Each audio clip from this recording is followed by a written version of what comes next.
looking to see a show?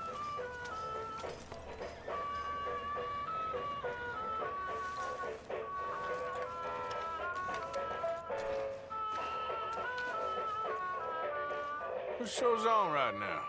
Still got some seats? You're here for the show, right? Oh, a special one. The Legend of Josiah Blackwater.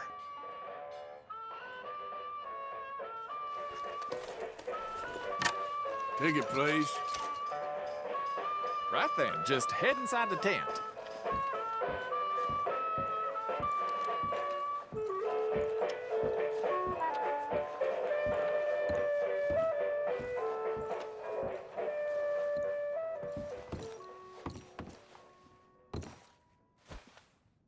Welcome, one and all, to the remarkable example of modern entertainment at its finest.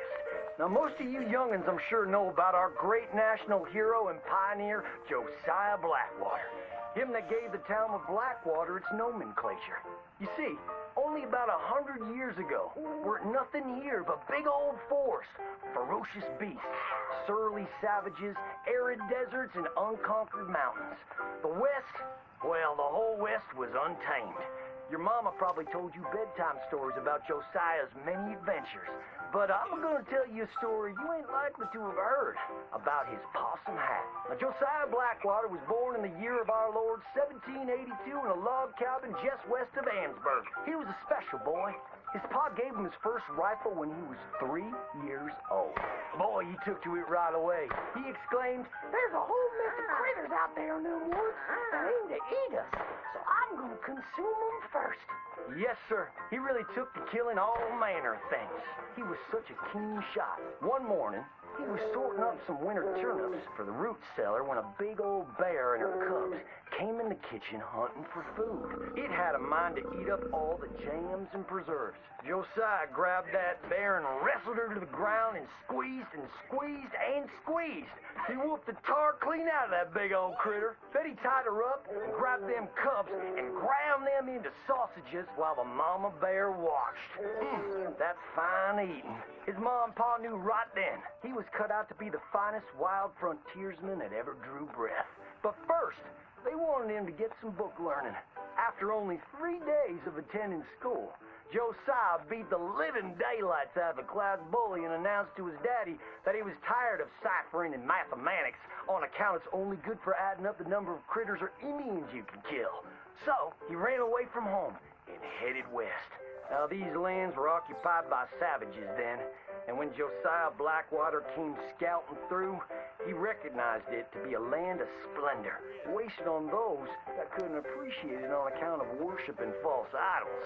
He got rid of all them pesky buffalo, and thereby ensured those infernal Injuns didn't have nothing to eat.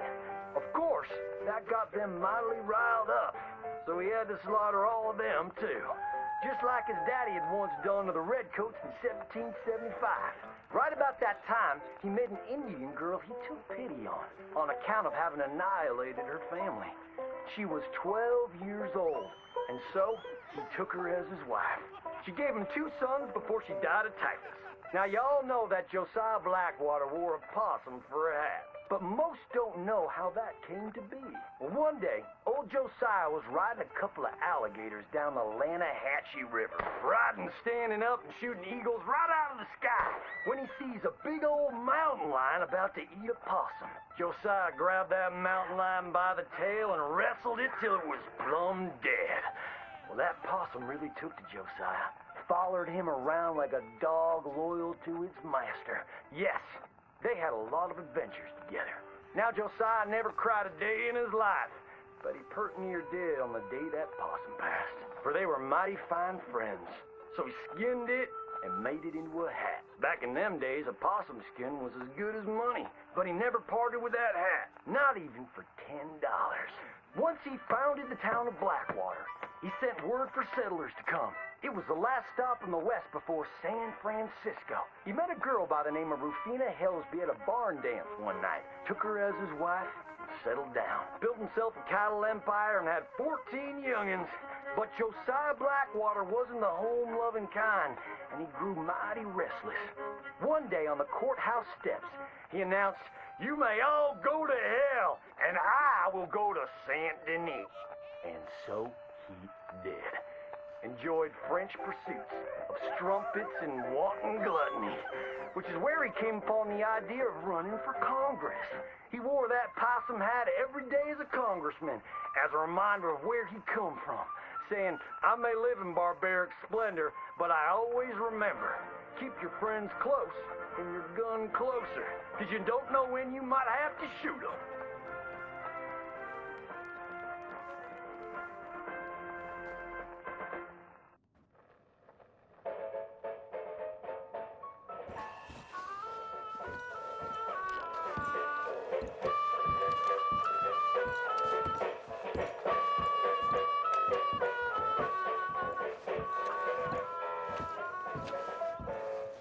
Good day there.